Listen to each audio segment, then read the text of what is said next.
ஒன்றிய அரசு மோடி அரசு வன்மையாக கண்டிக்கின்றோம். ஒன்றிய அரசு பாஜகவே தடுத்து நிறுத்து, தடுத்து நிறுத்து.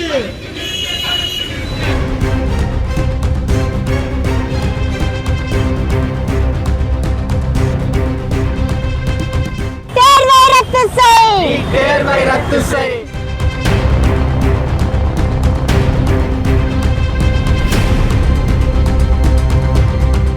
நீங்கள் செஞ்ச தவறுக்கு மாணவன் நாங்கள் பலிகாடா. அனைத்து இந்திய மாணவர் பெருமன்றம் வடசென்னை மாவட்ட செயலாளர். வேண்டாம் நீட் தேர்வை ரத்து செய்.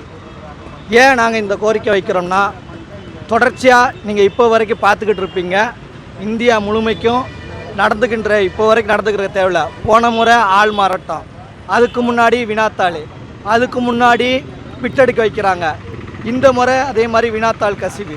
இப்படி தொடர்ச்சியான நீட் தேர்வில் இப்போ இருக்கிற முறைகேடு.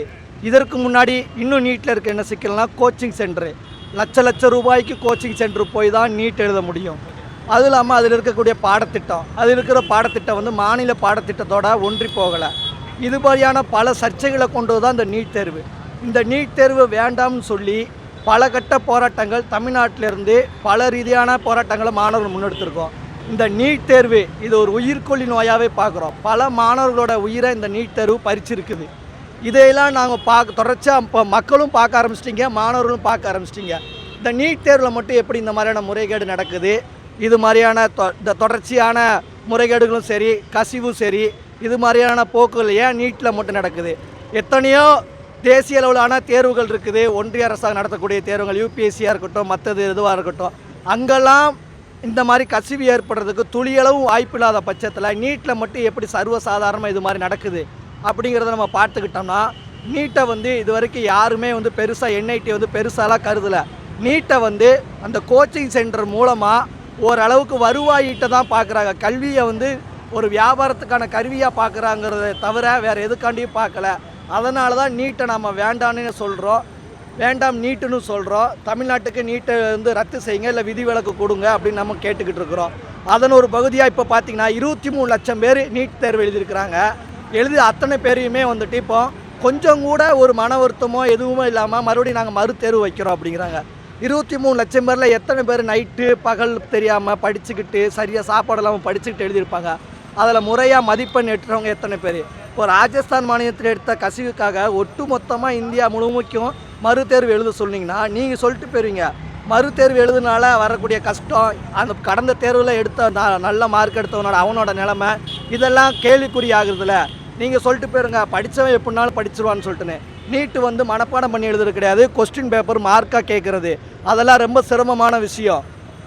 இப்போ இப்படிப்பட்ட ஒரு சூழலை மாணவர்களை தள்ளக்கூடிய இந்த நீட் தேர்வை இந்த முறை ரத்து செஞ்சுட்டு எப்பவும் போல் 12ஆவது தேர்வில் வரக்கூடிய மதிப்பெண் அடிப்படையில் இந்த முறை மருத்துவ படிப்பிற்கான கல்வி சேர்க்கைக்கு அவங்கள சேர்க்கணுங்கிறது அனைத்து இந்திய மாணவர் கோரிக்கை வைக்கிறது.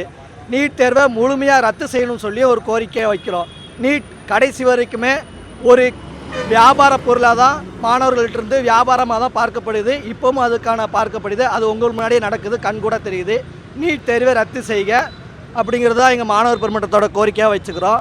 ரெண்டாவதாக ஒரு கோரிக்கையாக தமிழக வெற்றி கழகத்தினுடைய தற்போதைய தலைவர் தமிழ்நாட்டு முதலமைச்சர் திரு ஜோசப் விஜய் அவர்களுக்கு அனைத்து இந்திய மாணவர் பெருமன்றம் ஒரு கோரிக்கை வைக்கிறது. கோரிக்கை என்னென்னா, பழைய திமுக தலைமையிலான தமிழ்நாடு அரசு பிஎம் ஸ்ரீ திட்டத்தை ஏற்றுக்கலை. அதை ஏற்றுக்கிட்டால் தான் 2500 கோடி ரூபா நாங்கள் தருவோன்னு சொல்லியும் கூட அதெல்லாம் ஏற்றுக்க முடியாது அப்படின்னு சொல்லி அந்த 2500 கோடியை வாங்குறதுக்கான வேறு என்ன வழிமுறையோ அதை தான் பண்ணிக்கிட்டு இருந்தாங்க. அவங்க இன்னும் கொடுக்கல, இழுபறி அடிச்சுக்கிட்டு இருக்கிறாங்க.